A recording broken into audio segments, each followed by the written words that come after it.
I've been in KAJAKI now for the last 10 weeks. I've been patrolling daily, embedded very tightly with the ANA, doing some hard operations, some hard patrolling. And not once have I had a complaint from them. Every day they get up, every day they get themselves ready, and every day they get out on the ground and they do their job, and they do the job to the best of their abilities.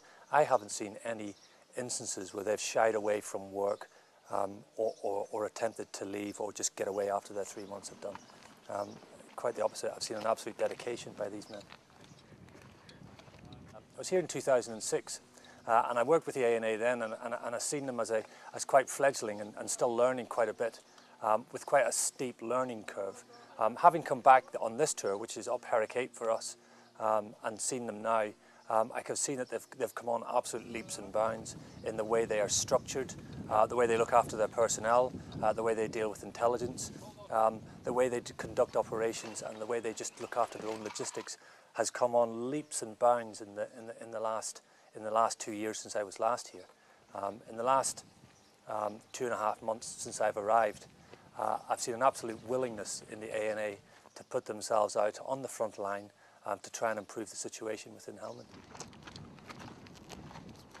The beauty of patrolling with the ANA is that they see things we don't see, interesting things, or they'll stop to pick fruit. We don't even know it's fruit. They know far more about the enemy than we will ever know, and we learn from them. And sometimes a Western force, and I've got to be honest, and I'm as guilty as the next man, sometimes we sideline what the ANA are saying to us because we don't think they know as well as we do, because we're a cultured Western army and they're not.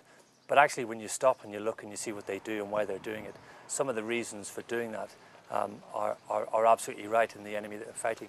They know the enemy better than we do. They know what sort of firing points the enemy use. They know the distances the enemy use. They know how to deploy their troops, which would be slightly different to the way we may do it, but they do it to protect themselves because they know the enemy. You know, a lot of what we do is covering ground, interacting with the local nationals, because it's the local nationals that we have to influence. We have to keep consent. A lot of the time to get influence with the local nationals, we have to have an effect against the enemy forces. So we have to patrol into areas where we know the enemy forces are going to be. So this will be a problem. More people come to an ANA patrol with embedded ISAF troops than they go to any purely ISAF patrol. The people flock to them. They come and speak to them. As we're sitting there, they will bring tea out to them. There's just a great rapport.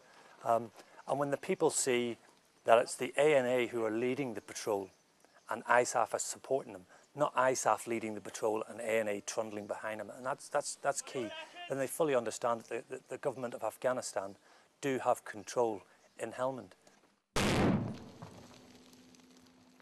If you look at the ANA and what you're trying to get from the ANA, really all you need to get from the ANA, as far as our mentoring is concerned, is to make sure that they're able to fight against a compatible army. You know, so we're just asking them to be able to fight, you know, an insurgency or the Taliban.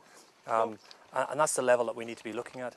And right now, as I look now, they're more than capable of doing that.